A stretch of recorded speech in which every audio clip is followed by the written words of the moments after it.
Bueno. Estamos iniciando el siguiente capítulo de los encuentros aromáticos. Yo soy Magdalena y estoy en la mejor de las compañías con Silvia Jiménez. Silvia, súper bienvenida.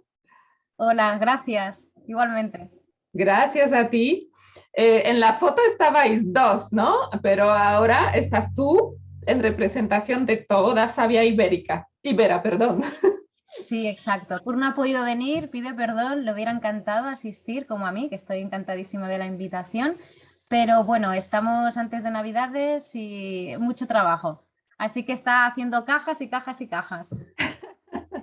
Kurt lo ha llamado la tierra, el trabajo está sumergido en los deberes, pero Silvia es una maravillosa representante de todo el espíritu completo de este emprendimiento tan fantástico que hoy a través de este espacio les queremos acercar. Así que reconociendo aún más tu tiempo y tu dedicación, Silvia, muchísimas gracias por acercarte en este espacio. Lo que pretendemos es poner nuestro granito de arena en difundir esa aromaterapia de calidad, esa aromaterapia de verdad que nos nutre el alma y a su vez también acercarles a todos ustedes a las personas que están detrás de estos proyectos que a veces vemos, a veces nos encantan y como que darle cara, poner poner persona que hay detrás es algo que nos gusta mucho también porque da muchísima más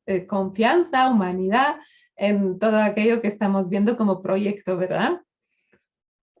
Exacto. De hecho, yo, bueno, lo comentaba, estamos encantados de estar en esta invitación porque nos encanta que cada vez más, ¿no?, profesionales que os dedicáis de diferentes ámbitos a la aromaterapia, que usáis en el día a día, gente que en lo cotidiano usa estos aceites esenciales, hidrolatos, es gente que a veces, pues, lo interesante es que llegan a conocer cómo, ¿no?, los productores y las productoras realizamos este trabajo, o sea, cómo llega desde la naturaleza hasta tu casa o tu lugar de trabajo, ¿no? Que no es un trayecto tan corto como pensamos. O sea, que está genial. De hecho, te confieso que ha sido una demanda popular. No solamente mis ganas de conoceros un poquito más de cerca, de acercarme a Savia Ibera, que ya me había acercado justamente a través de lo que estás diciendo. El propio producto me ha encantado, lo utilizo, lo he regalado en la última campaña de Navidad del año pasado, así que puedo de primera mano dar testimonio de que son, además del contenido, cajas hechas con mucho amor, con mucho cariño, con una estética preciosa, rústica, maravillosa. Pero también tenía ganas de conocerlos, pero es verdad que había una demanda popular que en los encuentros aromáticos que ya llevamos un poquito más de un año, eh, todavía no habíamos entrevistado ningún productor y la gente, es lo que tú dices, quiere saber qué es lo que realmente hay dentro de esa botella, cómo llega ese líquido.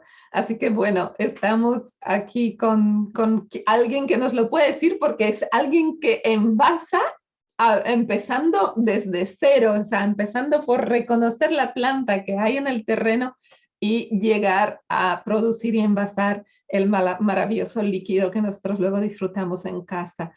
Cada vez más personitas se están uniendo. Bienvenidos todos. Como siempre, les agradezco lo más preciado que tenemos todos y quieran compartir con nosotros, que es su tiempo. Y recordarles también que soy su portavoz. Así que Silvia estará encantada, yo también, de contestar a cualquier pregunta que surja a lo largo de esta charla que vamos a tener ahora Silvia y yo. Así que si quieren, nos lo van escribiendo por el chat y yo feliz de hacer de portavoz como de costumbre. Antes de entrar en la primera pregunta, quería comentarles simplemente quién es Silvia Jiménez. Silvia Jiménez, junto con su pareja Kurt Arruda, son justamente creadores, fundadores, ideólogos, alma de Savia Ibera. Es una pequeña empresa familiar, artesana, 100% ibérica, 100% ecoresponsable. Estáis en Aragón. Aragón es norte de España, y estáis dedicados a la agricultura, a la recolección, a la destilación de las plantas medicinales y aromáticas. Aromático-medicinales, ¿verdad?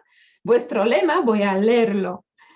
Creemos en una recolección sostenible y también transparente con el territorio. Creemos en el potencial de nuestro patrimonio ibérico. Supongo que por ahí es por donde va el nombre, que ahora nos lo desvelarás tú. Tú, Silvia, tú eres licenciada en biología, especialista en plantas aromático-medicinales, que además me comentabas que te viene de linaje familiar. Y también tienes una dilatada experiencia en el campo de educación e investigación medioambiental. Y Kurt es tu pareja. Él se define a sí mismo como permacultor y eterno estudiante. Kurt se ha formado en Derecho en Canadá. Supongo que la naturaleza de Canadá fue un poco lo que le impactó y dio un giro al reconocer esa pasión por la naturaleza. Se fue a meter en los temas de los estudios de permacultura, terminó estudiando en una universidad australiana, ¿no? O sea, Kurt es como, es de origen portugués y bueno, es especialista en agricultura ecológica y también la gestión del agua, algo súper importante para poder hacer un proyecto sostenible. Os pueden conocer un poquito más a través de vuestra web, sabiaibera.com, tal cual, o a través de las redes sociales, que es @sabiaibera. Así que si están aquí ustedes, nos están viendo, pues seguramente ya habrán hecho estas conexiones. Silvia, Sabia Ibera, ¿por qué Sabia Ibera? ¿Qué quiere decir este nombre tan bonito y qué tanto significado profundo tiene? Sí, pues mira, el nombre de Sabia Ibera, la verdad que estuvimos mucho tiempo como forzando que saliese, ¿no? Y buscamos un nombre, pues aromas de algo, ¿no? Porque muchas marcas, ¿no? Es como aromas, pues aromas de algo. Y nos dimos cuenta un día, nos levantamos y de golpe se nos apareció, creo que fue entre los dos, y dijimos, ¿por qué no nos llamamos Sabia Ibera? ¿Por qué? Porque quisimos salir un poco de la palabra aromas, aunque hacemos destilados aromáticos, ¿no? En este caso hidrolatos y aceites esenciales, pero porque es mucho más que eso. A veces, si solo llamamos aroma, un aceite esencial, como que nos quedamos con una realidad, pero no profundizamos.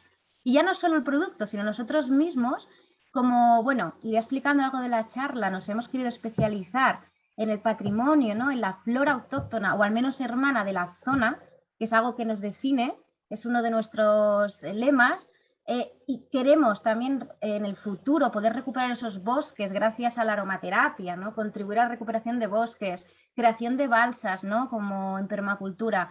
Vimos que era mucho más allá simplemente que la producción de aceites esenciales. O sea, que esa actividad estaba encuadrada en algo más grande y que era como la sabiduría ancestral de todas estas plantas. De allí el juego de savia, que es la savia bruta elaborada de la planta, ¿no?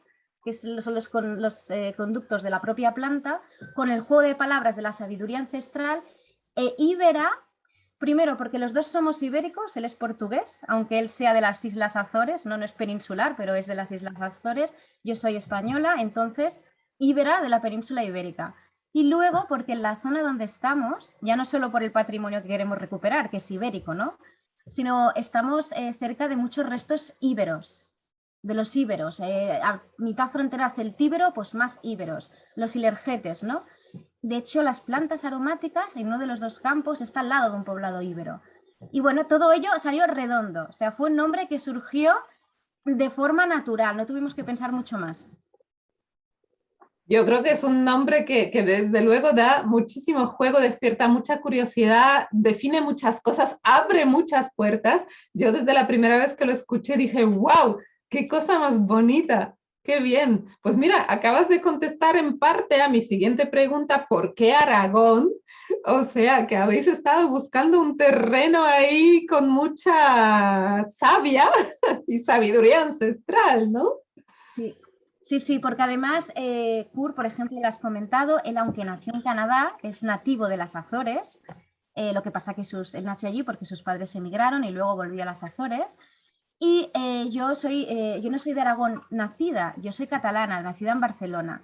Lo que por familia paterna sí que tengo raíces aragonesas, en concreto de Teruel, que es la parte del sur, ¿no? De Aragón no es Huesca, donde estamos, es Teruel. De allí, de hecho, nació mi pasión por las plantas, que viene de mis abuelos, aparte de mi bisabuela materna, también de mis abuelos paternos. que desde pequeña me llevaban al monte, hacíamos colonias de despliego, remedios naturales, mis abuelos comían un montón de plantas, se curaban con las plantas, ¿no? Medicina natural 100%, y venía de allí mi apego, ¿no?, a la planta aromática. Empezó allí mi amor por las plantas, ¿no? Entonces, cuando estábamos en las Azores, sí que buscábamos pues un lugar que nos permitiera desarrollar el proyecto. Y juntando el valor emocional que yo le tenía, ¿no?, a mi parte paterna, que es Aragón, Huesca, que yo conozco los Pirineos de pequeñita, de campamentos, es una tierra súper mágica. La verdad que Aragón tiene un potencial enorme en cuanto a naturaleza y más a medida que vamos subiendo al norte.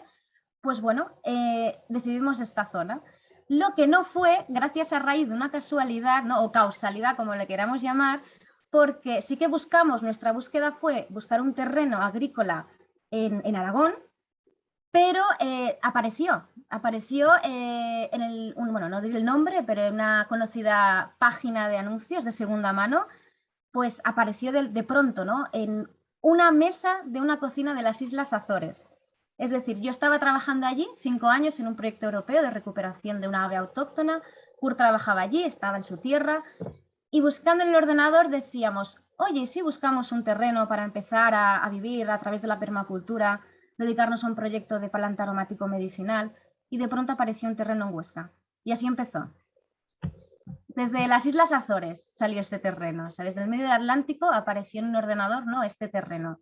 Esto suena como un cuento de hadas, una catalana en Azores con un chico que acaba de venir de Canadá, o sea, una mezcla súper interesante, y acaban en Huesca, en un terrenito en Aragón. ¿Por qué plantas aromáticas, Silvia? Con todo lo que la permacultura, todas las puertas que abre, ¿por qué enfocáis a las plantas aromáticas?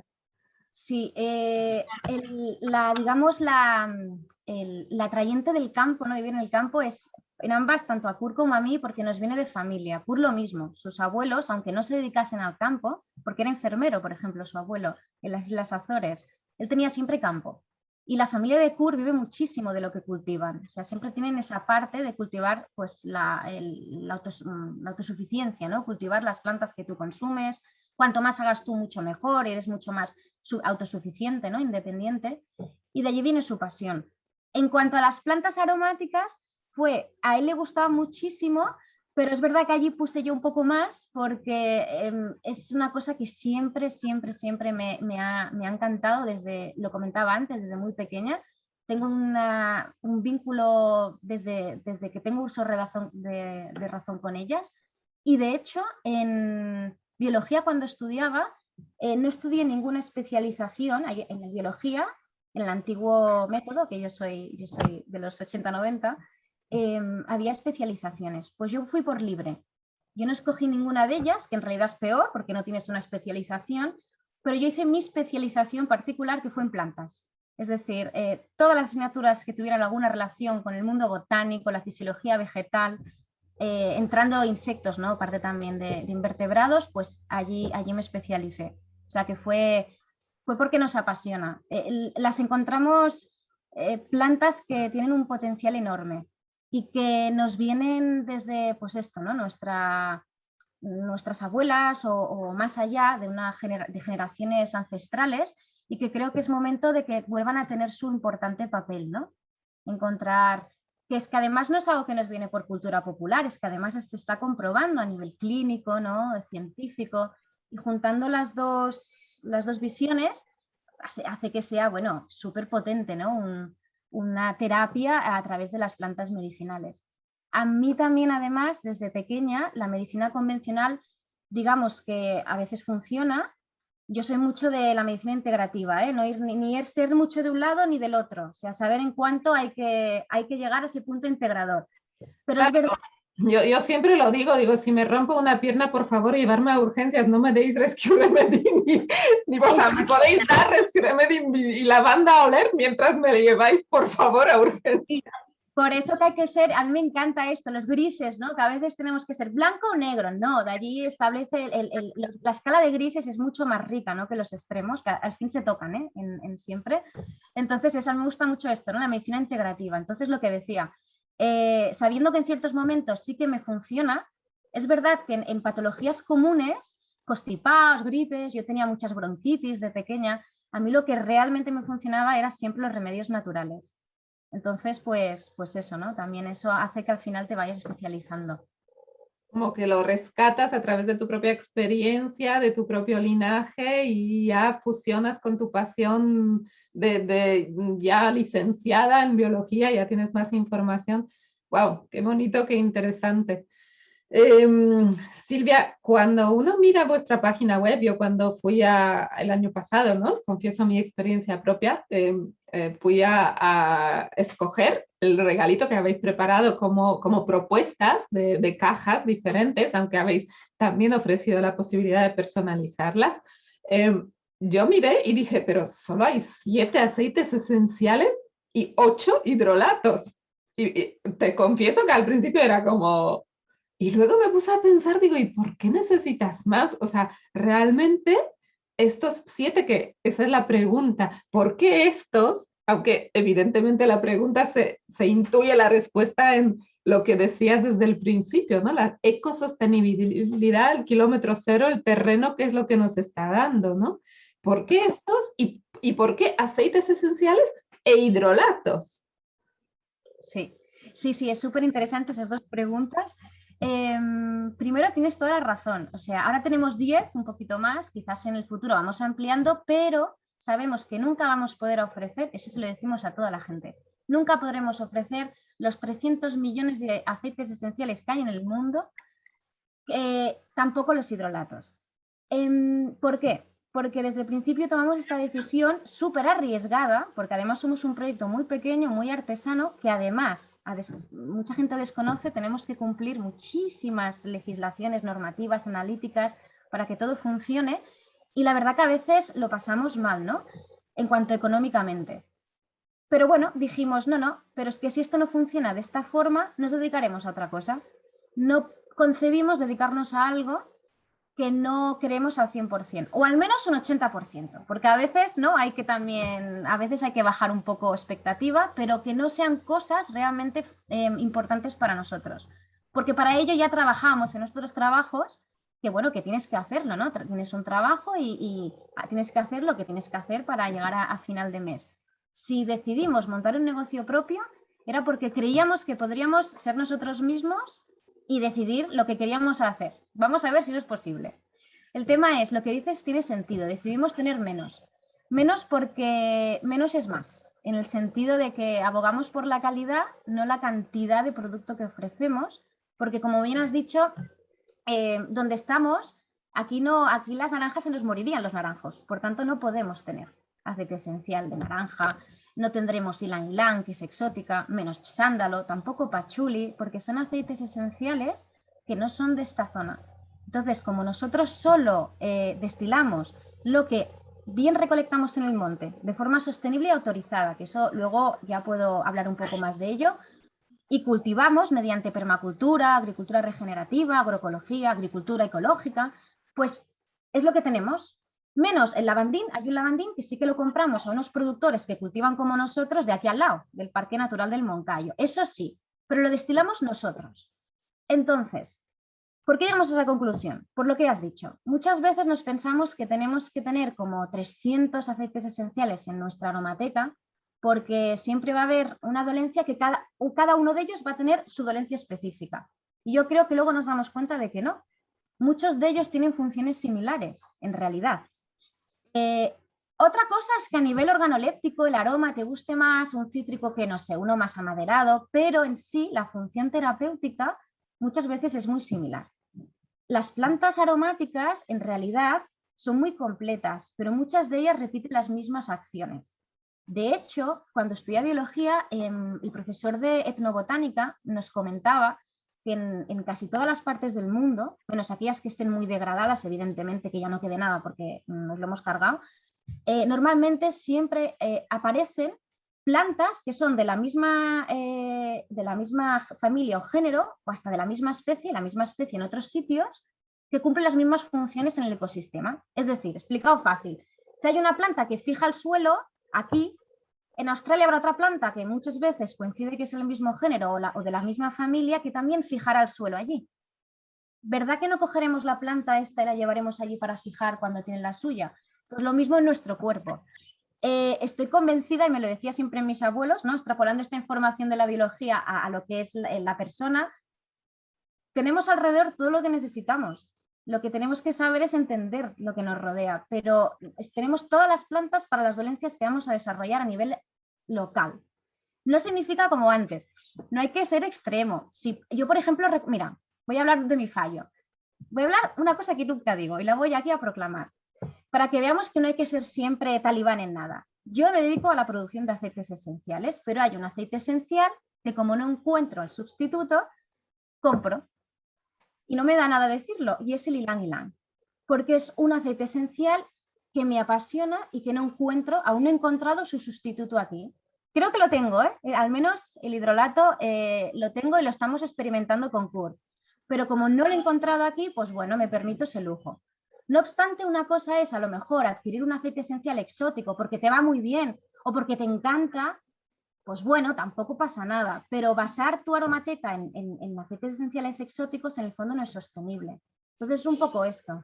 Yo creo que has tocado varios puntos súper interesantes. Yo, como me imagino muchos de los aromaterapeutas que nos dedicamos desde la terapéutica también, ¿no? Hemos dado como muchas vueltas, ¿no? Yo al principio también he caído como creo que cuando nos enamoramos de algo era como en eso que ahora puedo denominar como coleccionismo, ¿no? Y cuando de repente reaccionas y te das cuenta del valor de cada gota que hay en esa botellita, empiezas a recordar lo que tú decías, ¿no? Las palabras de los abuelos es que ojalá puedas comer lo que la tierra te está dando en el momento, o sea, local y de temporada. Y si es para comer, también es para sanar, para curar. La tierra suele regalarnos, como tú decías, recursos que si no es en el momento, pero lo has podido secar, lo has podido, ¿no? Entonces, es como súper interesante, pero por otra parte, formamos parte de una humanidad que ha tenido un desarrollo, una expansión, una posibilidad de estar nutriéndonos de los descubrimientos de otras partes del mundo y entrar un poco en nutrir esa parte hedonística que la perfumería, yo, hay un tema que a mí me fascina, que es la perfumería botánica, y que evidentemente un ylang ylang, pues por mucho que tú investigues, va a ser un ylang ylang, y si a ti te aporta desde otro lugar ese bienestar, pues no hay ningún pecado en ello. Otra cosa es basar tu botiquín, como tú decías, ¿no? Tu botiquín en estas cosas tan exóticas. No es necesario porque al final yo siempre a mis alumnos les hago hacer ese ejercicio, ¿no? Digo, te vas de viaje, ¿qué te llevas en el maletín? O sea, hoy te vas de viaje y tienes, ¿no? Sí. Espacio limitado, ¿qué llevas?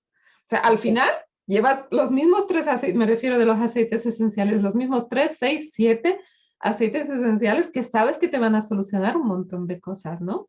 Exacto. Entonces, has tocado puntos muy interesantes. Tienes toda la razón. Ni talibán, ni No. tan, pero sí también creo que es un viaje personal, ¿no? Porque al final yo he encontrado una fórmula de trabajar desde mi propuesta de Aromandala, relacionando los aceites esenciales con las esencias florales, reduciendo mi aromateca a 38 aceites esenciales que me solucionan absolutamente todo, ¿no? Como tú decías, hoy en día tenemos, no sé, 500.000, no sé cuántos ya. Lo estuve hablando el otro día con Eva Obregón, que también es como, te vuelves loca, ¿no? O sea, se empieza a convertir en el DMS, ¿no? El miedo al primer escalón del avión, el miedo al segundo escalón, ¿no? O sea, al final es miedo a volar, o sea, ya. Exacto, sí. Tienes toda la razón y es verdad y me gusta mucho esto a mí, yo siempre digo lo mismo, depende quizás cómo, a veces no es lo que hagas sino cómo lo hagas, en casi todo en la vida y en los aceites es lo mismo, es lo que digo yo, no es lo mismo por ejemplo basar tu botiquín en un 80% en aceites exóticos, ¿no? Que viene, significa exótico no es que vengan solo de las Maldivas, exótico es que viene de otro lugar al que tú estás, ¿no? Entonces, no es eso tampoco, pero puedes tener tus 3, 4 o los que consideres en tu aromateca, porque en tu botiquín, porque realmente te gustan, ¿no? ¿Y qué puedes hacer también? Valorarlos más. Por ejemplo, el ylang ylang que yo comentaba, que yo no lo produzco, yo lo tengo como si fuera oro en bruto. Es en esas ocasiones especiales, ¿no? Eso que dices, oye, Seguramente lo usas sobre todo a nivel olfativo, con lo cual te cunde años. sí, sí. Sí, y lo que comentaba es que estamos experimentando, no en sí el aceite, porque realmente normalmente son absolutos, porque bueno, el ylang ylang tiene poco rendimiento, pero un hidrolato muy parecido en olor es una enredadera que hay en el bosque, en esta zona, que estamos intentando a ver si conseguimos ese olor. Pero bueno, todo está en ello. Y lo que decías también es muy interesante el hecho de la investigación y de lo que conocemos. Porque es lo que dices tú, aceites esenciales yo creo que son infinitos, porque no hemos investigado, no sé el porcentaje, ¿no? Pero nos falta un montón, hasta de la misma especie es tan diferente, ¿no? Ya no solo la cromatografía, el tema del perfil químico, sino en sí, su esencia, su efecto, su aroma, es tan diferente que imagínate con la cantidad de plantas que tenemos. Claro, la historia de la destilación es muy larga, pero también es verdad que las destilerías históricas están colocadas en puntos geográficos, ahora cada vez hay más pequeñitas, pero antes eran puntos como muy determinados, países muy exclusivos, no todo el mundo, a Y la hay que van... países que se especializaron en un determinado, Claro, famoso ejemplo, Francia lavanda o Bulgaria rosa, ¿no? Bulgaria de... exacto. Pero a medida que vamos saliendo como champiñones por el mundo y analizamos y destilamos y estudiamos y mandamos analíticas y las analizamos desde los beneficios que tiene las plantas de alrededor, salen cosas que no conocíamos. O sea, falta muchísimo, ¿no? Y sobre todo en este país que se investigue también, ¿no? Porque, a Claro. ver, falta esto. Pregunta Edith que si existe aceite esencial, si se puede destilar la caléndula, porque la caléndula la conocemos siempre como en la farmacopea tradicional popular como oleato, ¿no? La maceración de las flores de caléndula en el aceite vegetal. ¿Se puede destilar? ¿Tienes experiencia en ello? Pues mira, tengo una historia con la caléndula referente con ello. Nosotros al principio, cuando empezamos el proyecto, también queríamos tener planta seca. Lo que nuestra pasión son los aceites esenciales hidrolatos, pero queríamos tener planta seca. Para vender, ¿no? Momento, Materia prima sí, como infusiones o para que la gente hiciera sus oleatos, Claro. tinturas, exacto. Y cultivamos mucha caléndula, porque caléndula es una planta que tenemos en el huerto y la usamos en ensaladas. Bueno, la caléndula es maravillosa para la piel, un montón de propiedades. Cuando al final tuvimos que decantarnos solo por la destilación, abandonar al menos profesionalmente el secado de planta, la caléndula, pues la que había en grandes, el cultivo la sacamos porque no existe como tal una oferta enorme de aceite esencial, o sea, de aceite esencial de caléndula. Para mí, desde hace un mes justamente el aceite esencial de caléndula no existía, no se destilaba. No obstante, justo ayer, o sea que esta pregunta está como cuadrada, me encontré un paper, ¿cómo se llamaba? DIT, ¿no? Edith, sí. DIT. Edith Guzmán. Vale, es un Una visionaria. Vale, una visionaria. Lo digo porque yo lo desconocía. De hecho, mucha gente me lo ha preguntado y yo siempre decía, no, no, aceite esencial de caléndula, no, no. O sea, la caléndula aprovecharlo de otras fórmulas. Pero es que justo ayer, buscando, me encontré un paper que no me lo he leído del todo, hay que decirlo, que hablaba sobre el aceite esencial de caléndula. Entonces, pues sí, se ve que sí. No sé, no me preguntéis más porque no sé el rendimiento, ni exactamente si sería por hidrodestilación simple o por arrastre de vapor, lo desconozco. No obstante, si quieres mandarme un correo y lo puedo investigar y colaboramos juntas, pues ningún problema, porque todo lo que sea aprender está, que sea bienvenido. Qué interesante, ¿no? Que haya coincidido la pregunta con ese paper que acabas de encontrar. Qué bien. Y a veces también eso, ¿no? Que los destiladores, hay tantas plantas, ¿no? Hay tantos secretos de cada planta, hay tantas formas de destilar, que a veces un destilador, una destiladora que estamos especializados en unas plantas, no sabemos exactamente, sí que sabemos la destilación, pero los secretos de la destilación, yo del sándalo, pues no me las sé, por ejemplo, ¿no? Porque no lo destilo. Hasta Eso que viene... uno no viva la experiencia propia de meter las manos, que es lo que ustedes soléis hacer, ponerlo en el alambique, vivir el proceso, fracasar una vez, otra vez, Sí. pues claro, evidentemente. Muy artesanal y cada destilería también tiene su forma de destilar, depende del alambique, depende de la planta, evidentemente, cómo la has cultivado, o sea que hay muchísimos parámetros a tener en cuenta, pero Mm. sí, sí, sí. Vosotros cultiváis, pero sobre todo, o sea, hay algunas plantas que cultiváis, pero la gran mayoría recolectáis, además en el terreno vuestro y alrededores, ¿verdad? Sí, sí, sí, más o menos sería como 50-50 o bueno, depende del año, ¿no? Porque cada vez vamos introduciendo más plantas de alrededor, eso siempre sí, entonces va aumentando un poco. Este año hemos empezado con los pinos, o sea, hay cosas nuevas. Pero sí, hacemos ambas cosas. La recolección siempre decimos que es sostenible y que es autorizada, transparente con el territorio o una recolección honesta, porque aparte de la sostenibilidad que implica el proceso, ¿no? De qué herramientas usas. Nosotros en el campo, bueno, en el monte, recolectamos el romero y el tomillo con hoz, es decir, esa mano.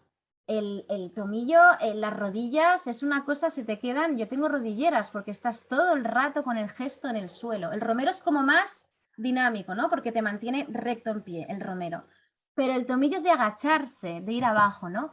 Entonces, El tomillo vuestro, Silvia, es espectacular. Hay un artículo súper interesante de Johanna, @jojobaflipéndula, en su blog sobre justamente eso que mencionabas antes, la cromatografía y ese encasillamiento, ¿no? De los famosos tipos de tomillo y cómo en realidad se vive un tomillo desde la naturaleza a través de vuestra experiencia. O sea, les súper recomiendo este artículo de Johanna, es súper bonito. Johanna, gracias, que además me mandó bueno, saludos, me escribió que no se podía conectar, pero que estaba muy interesada también en esta charla. Antes, Silvia, de entrar en la pregunta que has mencionado, el pino, y hay un tema que te quiero preguntar sobre ello porque me fascinó algo que leí de vuestros recientes posts, me gustaría comentar lo de los hidrolatos antes de que se nos vaya, ¿vale? Porque tenéis casi más hidrolatos que aceites esenciales en la página web, que fue otra de las cosas que me llamó atención. Digo, esta gente sí, al vive. revés, todo lo hace al revés, sí, la verdad que estamos... Pero es cierto que cada vez se le está dando más importancia al hidrolato en el mundo de la aromaterapia en el que yo me estoy moviendo. Cada vez me encuentro con más colegas, compañeros que están rescatando el poder terapéutico de esa agua maravillosa. Cuéntanos un poco vuestra experiencia. Sí, de hecho, bueno, nosotros en realidad le damos la misma... el hidrolato para nosotros no es un subproducto, es un coproducto, es el hermano, la hermana del aceite esencial, igual de importante o más, no menos, eso sí que es verdad. Y es muy interesante la palabra que has usado de rescatamos, porque el hidrolato es más antiguo en realidad. Eso se piensa que el aceite esencial, porque las técnicas de destilación más primitivas era muy difícil llegar a una condensación buenísima, ¿no? Para rescatar el aceite esencial, pero el hidrolato sí, que salía, ¿no? Entonces, es un rescate, no es algo que se ha inventado ahora, simplemente que se había olvidado, ¿no? El hidrolato es muy importante, de hecho, nosotros estamos especializados en el sentido de lo que comentaba, ¿no? De que el aceite esencial nos encanta, pero los hidrolatos nos chiflan. O sea, yo el hidrolato, yo aceites esenciales me gustan mucho, pero es que el hidrolato va más allá, porque tiene muchísimas más aplicaciones, su composición es diferente a la de su hermano el aceite esencial. Cada hidrolato es un mundo, por tanto hablar de hidrolatos daría para otra charla entera, no entrar en composiciones y usos, pero sí hablando del tema del hidrolato en sí Te como tomo la palabra, ¿eh? Una charla sobre hidrolatos. hidratos, exacto. Pues tomando esto como el hidrolato como el producto base, el hidrolato es un hermano. ¿Qué significa? Que cuando tú destilas, obtienes ambos productos. Es verdad que si la planta tiene poco rendimiento de aceite esencial y sobre todo estás en un alambique casero, puede ser que no te salga casi nada de aceite esencial. Pero hidrolato, sí.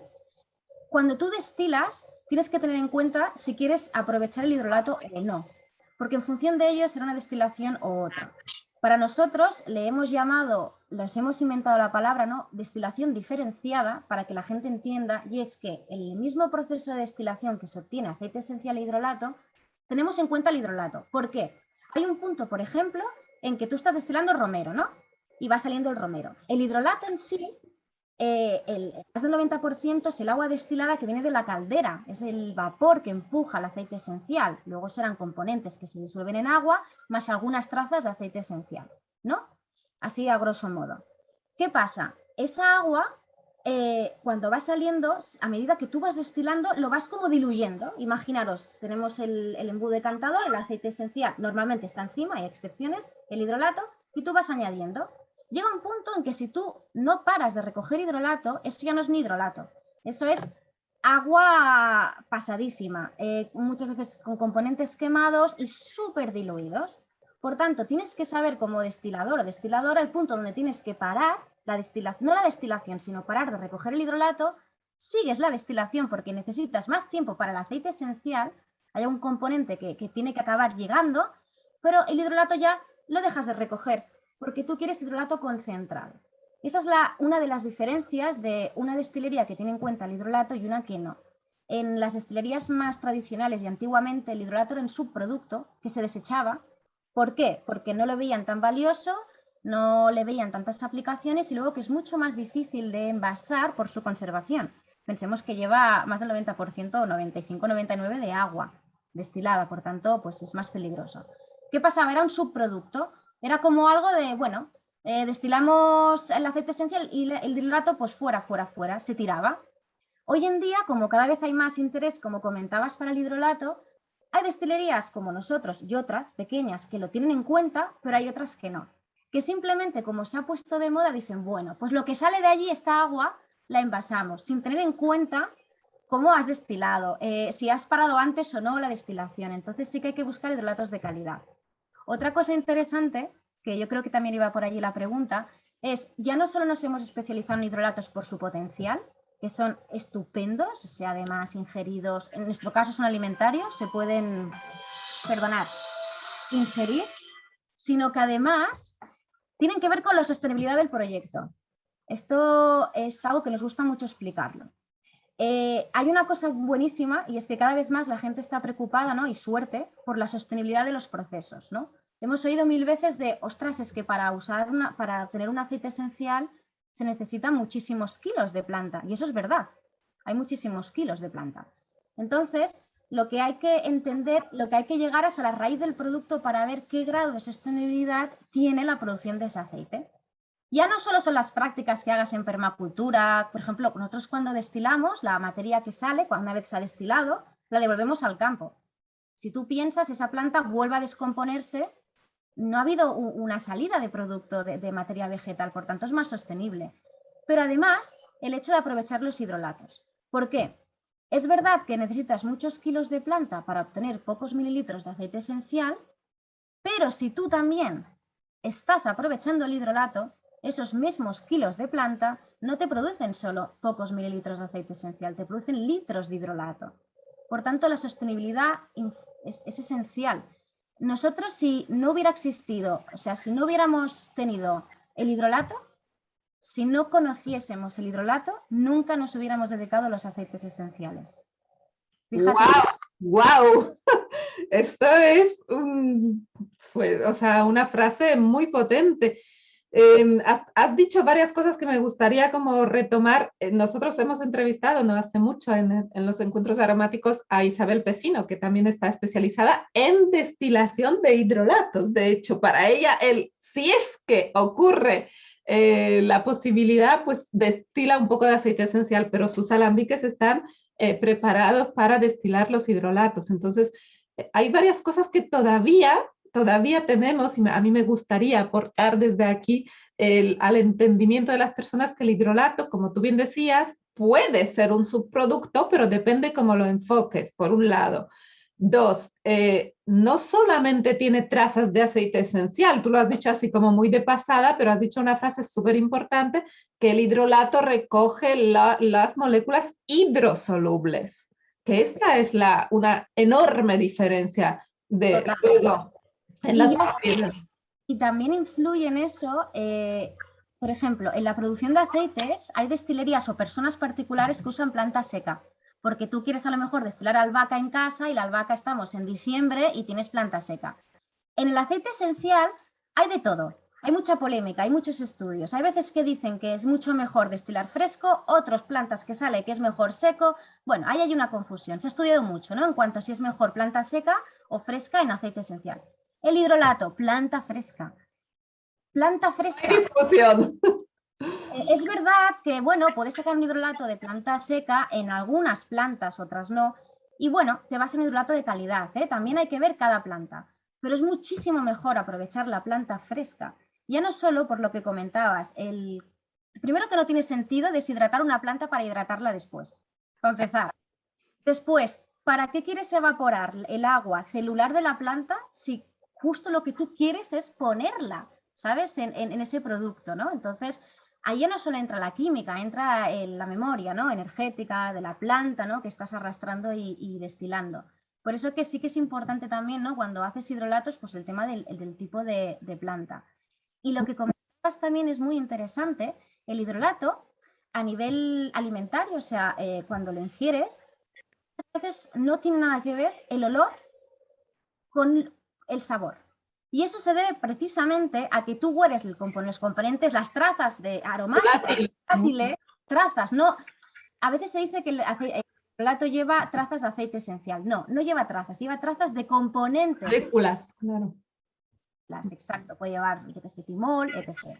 Entonces, ¿qué pasa? Cuando tú hueles el hidrolato, hueles la parte aromática, pero cuando lo bebes o lo comes o en un protocolo ingerido, terapéutico, el gusto a veces es rarísimo, ¿no? No rarísimo, sino que no se parece al olor.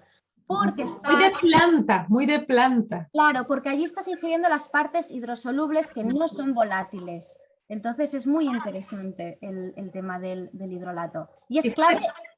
Fíjate qué bonita aportación de Teresa Pizarro. Hola Teresa, otra grande de la aromaterapia que nos está viendo y dice, maravillosa explicación, gracias Silvia. Intuyo que este resurgir de estas aguas mágicas tiene que ver también con el resurgir de los aspectos femeninos de la naturaleza.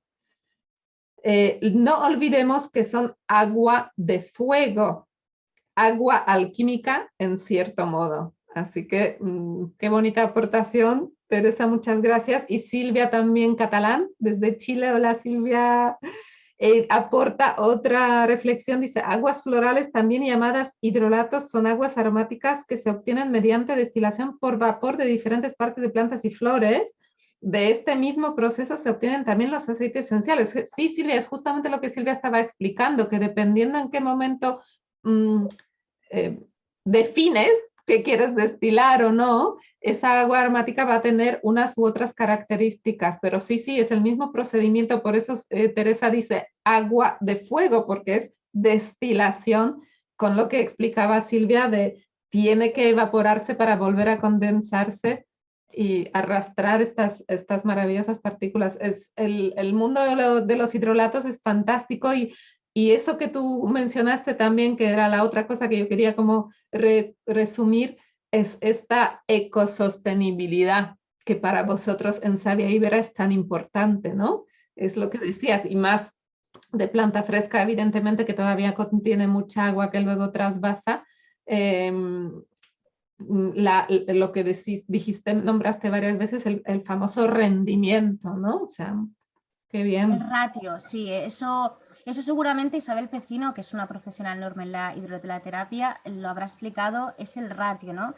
De verdad que no se pierdan, busquen ese encuentro aromático que está ahí en destacados, porque es una clase magistral, con todo el amor que Isabel ya la conoces, pues nos ha regalado y lo que tú resumiste así brevemente, Isabel se explaya ahí, explica las diferencias, así que el quien le interesa, sí. Además que, bueno, hace un papel trascendental, ¿no? Y juntamos con eso de las mujeres que decía Teresa, porque a veces es como el subproducto, ¿no? Abandonado. Eso que, bueno, en realidad cuando destilas el yin y el yang, ¿no? Femenino, masculino está allí, ¿no? Y a veces hemos escondido una parte, ¿no? Se ha desequilibrado el sistema. De hecho, el perfeccionamiento del alambique que lo dijiste, ¿no? Se lo debemos a agua de rosas. Los árabes lo que querían era obtener la agua de rosas, por eso Avicena dedicó tanto tiempo en perfeccionar el alambique para poder sacar esa agua de rosas tan demandada por las reinas de la época, ¿no? Exacto. Y luego, lo que hablaba Teresa también, yo tengo una teoría, ¿no? Que es que a veces me viene El aceite esencial, aunque el hidrolato digamos que es más antiguo, ¿no? Entre comillas, así mal explicado, el aceite esencial lleva muchísimo más estudio, ¿no? Y es lo que nos ha llegado hasta hace pocos años, ¿no? Es muy contundente, ¿no? El estudio, se sabe mucho ya, etc. Y yo creo que va también un poco conforme a los tiempos que estamos viviendo, a los cambios. Estamos en tiempo de agua. O sea, el aceite esencial es como, yo digo, medicina de batalla, de guerra, ¿no? Es cuando, oye, estoy fatal, no puedo respirar, voy a aplicarme, no sé, un masaje con aceite esencial de tomillo, por olfacción, etc. El hidrolato no es que sea menos potente, pero sí que puedes tomarlo más veces. Claro. Más a largo plazo. Es más a largo plazo, ¿no? Más de fondo, ¿no? Exacto, más de fondo. No quiere decir que no sea potente, no nos engañemos. A veces hay personas que enseguida van a la batalla y otras que lo van haciendo a poco. Pues ese es el hidrolato. Entonces es eso, ¿no? Un poco yo creo que estamos ahora mismo en época de agua. Y para empezar el agua es como igual. Es digamos, un orden horizontal, no piramidal. Los aceites es como nos revive mucho la época de las faraonas, ¿no? Esas grandes mujeres que querían la mejor agua de rosas, y ahora estamos un poco en el valor del agua. Yo creo que es bajar intensidad, que ya suficiente tenemos, necesitamos más agua.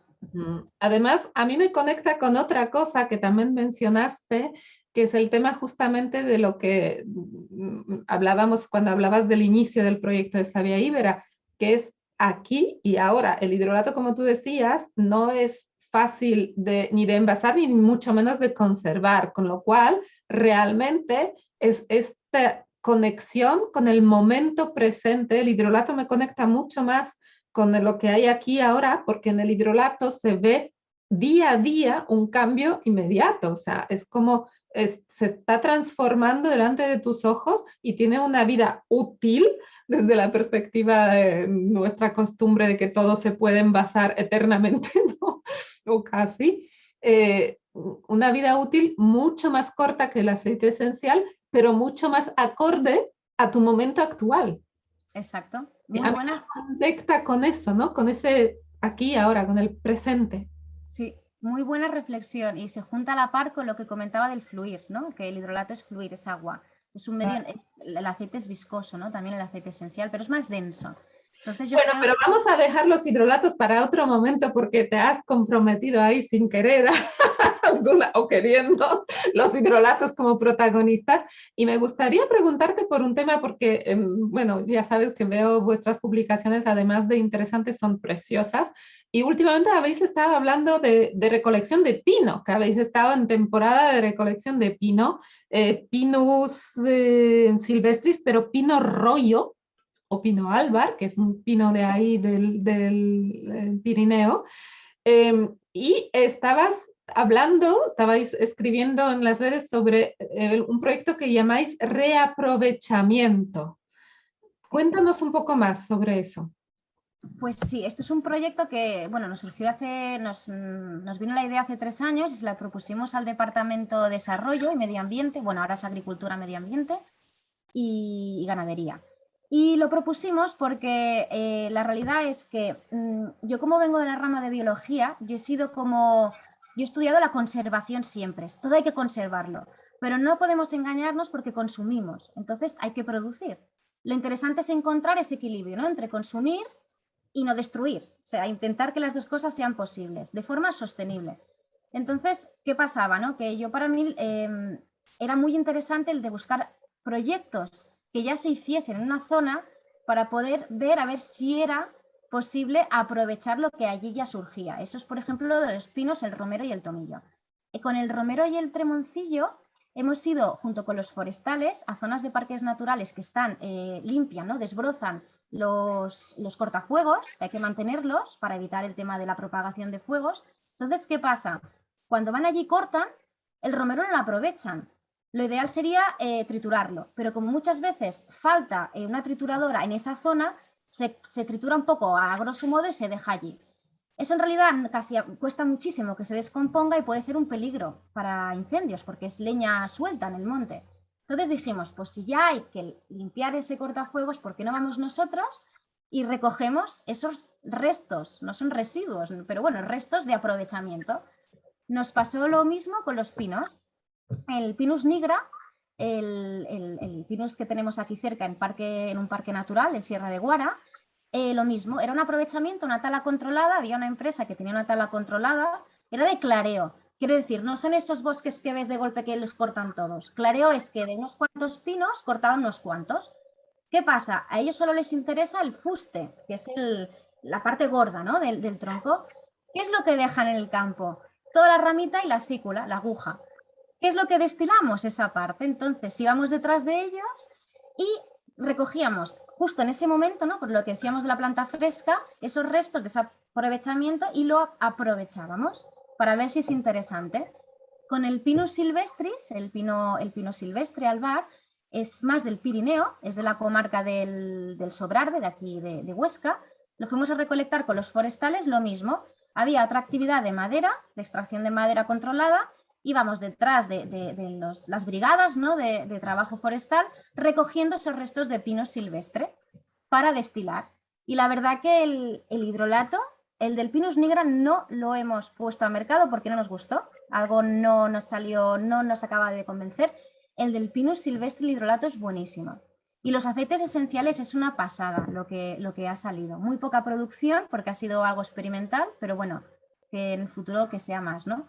Y es un poco lo que decías, aprovechar actividades. Claro, pues nada, ya tengo claro cuál va a ser mi regalo de Navidad, que Kurt está ahí envasando y preparando todo. Dile que he hecho unos cuantos más de pino, que desde luego es algo para probar. Me parece tan maravilloso esa visión, ¿no? De reaprovechamiento tan acorde con esa filosofía de humildad, de convivencia con el terreno y con el momento, porque otra vez lo tenéis que hacer en el momento, luego ya no sirve, ¿no? O sea, volvemos a esa conexión con el aquí ahora, no sé qué nos pasa, Silvia, pero aquí ahora está muy presente.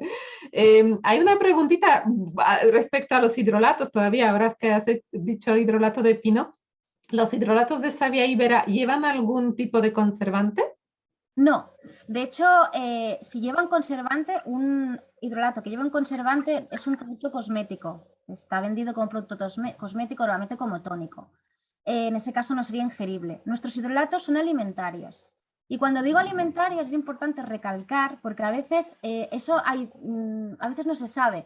Para que un hidrolato sea alimentario, no es solo que la planta se consuma. Por ejemplo, hidrolato de albahaca. Pues mira, la vaca se come, tal. El tomillo, pues me lo puedo ingerir. Además de que la planta sea una planta que se consuma, eso está demostrado históricamente, ¿no? En nuestras culturas gastronómicas o medicinales, aparte ese hidrolato tiene que tener un registro alimentario. Eso significa que no determina si el hidrolato es mejor o peor, porque te puedes encontrar hidrolatos que pone aptos por vía oral y son malos, están mal destilados. Pero lo que sí que te avala es que es una industria alimentaria, es decir, que hay una serie de, digamos, de seguimiento, parámetros que asegura que lo estás envasando en unas condiciones higiénico-sanitarias. Okay. Eso, aparte de verlo en el hidrolato, mira, tengo aquí, esto es lo nuestro, aparte de verlo que en nuestro caso pone preparación aromatizante natural, normalmente en la etiqueta verás un registro que lleva, no sé, los huevos, las cereales, esa alimentación. Y eso lo que simplemente está diciendo es que se puede consumir. Los nuestros no tienen conservante, como comentaba, porque son alimentarios, y además son tan concentrados que no se contaminan. Eso también lo tenemos que hacer mediante analíticas, o sea, nuestros hidrolatos, aunque seamos artesanos, tienen todas las analíticas microbiológicas en regla. Cada cierto tiempo hay que hacer analítica para ver que no se contamina. Y no recomendamos, aún así, conservarlo en frío, ¿verdad? Sí. Una vez abierto, si solo, por ejemplo, los hidrolatos solo para función cosmética, pues si lo pones en el lavabo y lo usas en cierto tiempo, son formatos a veces más pequeñitos, pues no pasa nada. Ahora, si es para uso interno un hidrolato alimentario, en nevera. Y cada uno tendrá una fecha de consumo preferente o una recomendación. En nevera siempre, sí, sí. Con el hidrolato, en mi experiencia, aparte de la fecha recomendada, hay como una evidencia, o sea, es cuando, lo que decía antes, ¿no? El hidrolato va evolucionando y llega un momento es que tú lo notas, que ya no se puede, que lo único que puedes hacer es donarlo, volverlo a donar a la tierra, ¿no? Porque ya consumirlo como que no invita. Es como, no sé, yo con el hidrolato tengo esa sensibilidad que me habla. Todavía estoy bueno para comer y ya no. Sí, de hecho hay una pregunta muy recurrente hablando de las fechas de caducidad, que aprovecho ahora que sale así espontánea, Es verdad que hay ciertos hidrolatos que hay gente que recomienda recalentarlos, o sea que cuando se contaminan se recalienten. Yo es una práctica que no recomiendo, primero porque no es seguro que eso luego se ponga bueno, no tienes la comprobación, y luego otra cosa, piensa que nuestros hidrolatos al estar destilados por arrastre de vapor, sin entrar en detalle, nuestros aceites hidrolatos se producen a baja presión y temperatura, o sea, fuego lento, como los mejores cocidos de la abuela. Nunca, no se destilan a 100 grados centígrados o más, 70, 80. ¿Qué significa? Si tú lo pones en un bol y lo calientas, vas a perder un montón de componentes que antes estaban. O sea, yo no lo aconsejo tanto porque no sé seguro que eso realmente sirva y luego por el tema de que no será el mismo hidrolato. Lo que sí que puedes aprovechar es tirarlo a la tierra, es ideal, pero bueno, se puede usar en el huerto. Depende del hidrolato, algunos son repelentes de moscas. Nosotros usamos el romero un montón para la mosca blanca, el de tomillo. Úsalo, nunca aconsejaría hacer esto con un hidrolato bueno, porque es tan potente que no hay que malgastarlo. Pero cristales, si ya está malo, si está malo, úsalo para otras cosas. Lavar el suelo, desinfectar superficies. Ahora, si está bueno, úsalo para consumir, para tu piel, porque son muy buenos. Como los aceites, igual. Igual, totalmente. O sea, siempre se le puede dar una vida útil. Yo los frascos que ya no hay manera de sacarle ni una gota más, ¿sabes dónde los echo? En la lavadora con la ropa. ¿Ah, sí? Claro, siempre queda impregnado y unos cuantos lavados le saca alguna partícula o los meto en el cajón de calcetines, ¿sabes? Que también al estar cerrado en el cajón todavía hay que aprovecharles. Sí. Hay una pregunta de Guiller que dice, ¿qué opinas de las destiladoras de agua? Yo destilo con una, respetando los ratios, y obtengo hidrolatos súper. Claro, entonces sumerges la pregunta es, sumerge la planta en el agua, no es una hidrodestilación, o sea, es como lo hace una destiladora de agua destilada. Pues yo nunca lo he hecho. Sí, yo nunca lo he hecho así, por tanto, no puedo, algo que no sé, prefiero, porque a veces puedes decir algo citado bibliográficamente, pero como no lo sé, prefiero no contestar porque no lo sé. Otra cosa es que a veces, ¿cómo se llamaba? Guía. A lo mejor, pues, tú eres capaz de verlo, ¿no? Si ese hidrolato ha salido bien, huélelo, consúmelo a ver cómo ha salido, a ver si se contamina o no. Si a ti te funciona, pues lo cuentas. Lo cuentas, pero yo no he destilado con este tipo de destiladoras, o sea, de agua destilada. Yo, de hecho, es la primera vez que lo escucho, con lo cual no puedo ni opinar porque me quedaba así como, ¿estoy leyendo bien la pregunta o le falta algo?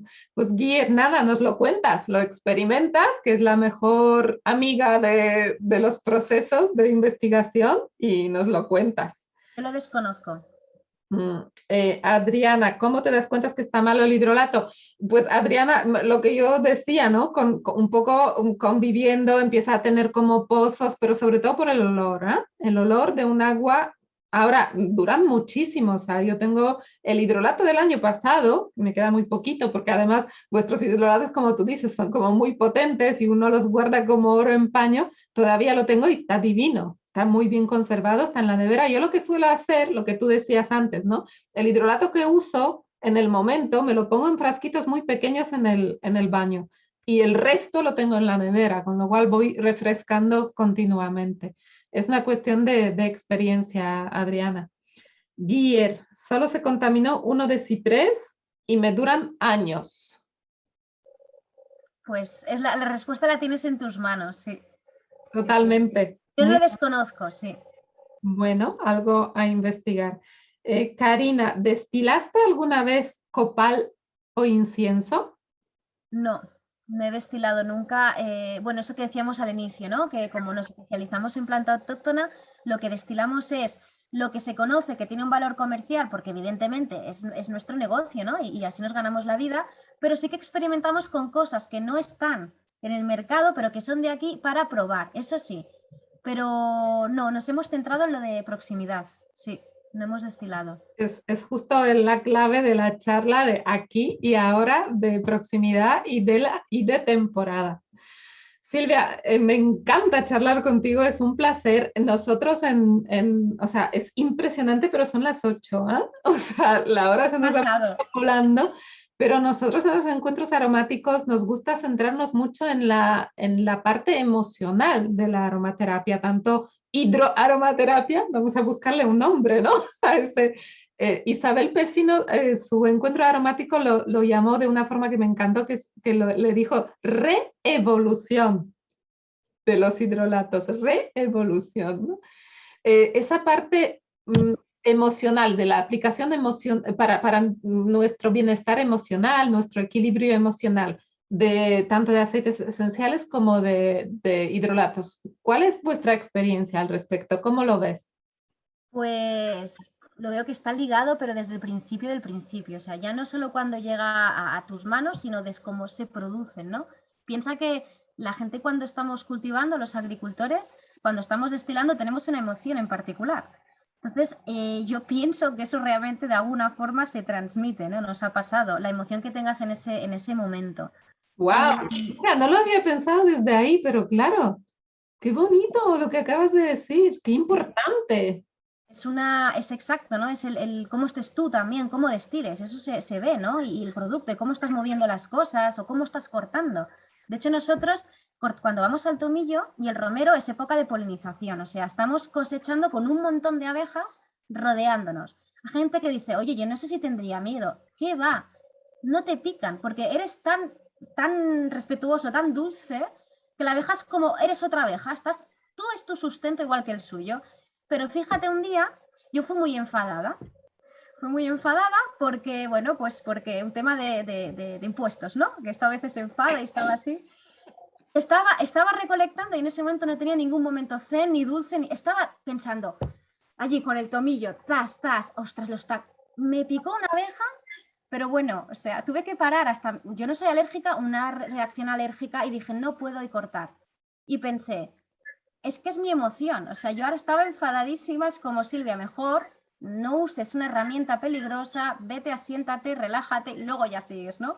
Que a veces es difícil porque tienes que destilar, ¿no? Pero bueno, que esa emoción también influyó en esa recolección. ¡Wow! Luego, Te iba a pedir una anécdota porque también nos encantan las anécdotas, pero ya me la acabas de contar. O sea, ¡uf, qué potente! ¿No? ¿Qué conexión has hecho ahí?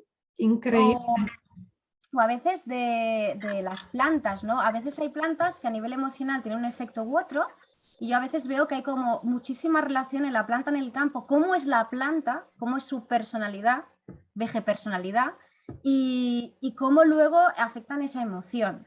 Me pasa mucho con el romero y el tomillo, que son dos plantas que a mí me encantan y me van genial, y a gente que me rodea en momentos en momentos bajos, de falta de asertividad, de falta de autoestima, que te ha pasado algo en la vida, estás muy triste. Tanto el romero como el tomillo son plantas que ayudan, pero fíjate que de forma diferente. Es, como comentaba antes el romero, cuando comentaba que lo recolectas está erguido.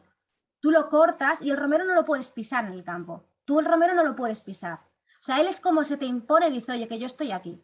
Tú cuando necesitas salir a, no sé, a un palco, a hablar, una charla, yo me he pulverizado el romero porque necesito esto de, bueno, voy a ser asertiva, ¿no? El tomillo es lo mismo, pero en otras circunstancias. El tomillo te anima cuando estás baja porque te ha pasado algo muy duro y es defensivo. Pero fíjate cómo está, ¿no? El tomillo en la naturaleza. Tú lo puedes pisar 1000 veces porque es muy pequeño. Tú lo pisas y el tomillo va a ponerse. Resurge, resurge, resurge, resurge. Qué bonita la conexión esta también de ver cómo se comportan ellos, que son las propiedades que luego a nosotros nos pueden aportar desde esa visión simbólico-emocional. Silvia, me encanta, me encanta cómo lo estás enfocando. Estaría aquí 1000 horas más, pero creo que Kurt te necesita. A todos ustedes, muchísimas gracias por acompañarnos. Silvia se puede encontrar, como decíamos, en sus redes sociales, Savia Ibera, tal cual, a través de su página web, www.saviaibera.com. Están ustedes a tiempo de encargar los regalos. cuidado, porque como son de ahora y sostenibles y del momento, son limitados también los stocks de savia ibera, y me consta, se agotan, con lo cual ahí tienen una oportunidad maravillosa de autorregalarse o regalar las cajitas que van a salir de las manos de Silvia y Kurt. Un placer enorme charlar contigo. Quedas convocada porque nos ha encantado el tema de hidrolatos. De hecho, se me está ocurriendo, a ver si, no sé, sobre la marcha, estoy hablando así, voy a contactar a Isabel, a ver si os junto a las dos y hacemos una mesa redonda de hidromesa redonda. Hidromesa, me encanta, fenomenal. Buena idea, genial, me parece perfecto. Ya nos invitarás, sí. Solo quería puntualizar que, bueno, para la gente que nos está oyendo, la página web está en construcción, sí que está la tienda online, y ahora veréis que está casi todo fuera de stock, pero es que estamos acabando de etiquetar y en breve estará todo otra vez disponible. O sea, que solo es una semana de falta de producto, pero que es porque nos falta la etiqueta, no porque no tengamos. Perfecto, pues gracias por esa puntualización para que ahí la paciencia también juegue un papel que es fundamental para todos los destiladores, tener paciencia para poder acompañar estos procesos. Silvia, lo dicho, 1.000.000 de gracias por tu tiempo, por tu energía, por tu sabiduría y por vuestra implicación, por vuestro proyecto y por brindarlo a todos los que nos podemos acercar desde ese respeto y amor por las plantas que compartimos todos. Gracias, muchísimas gracias y un abrazo a todas. Gracias.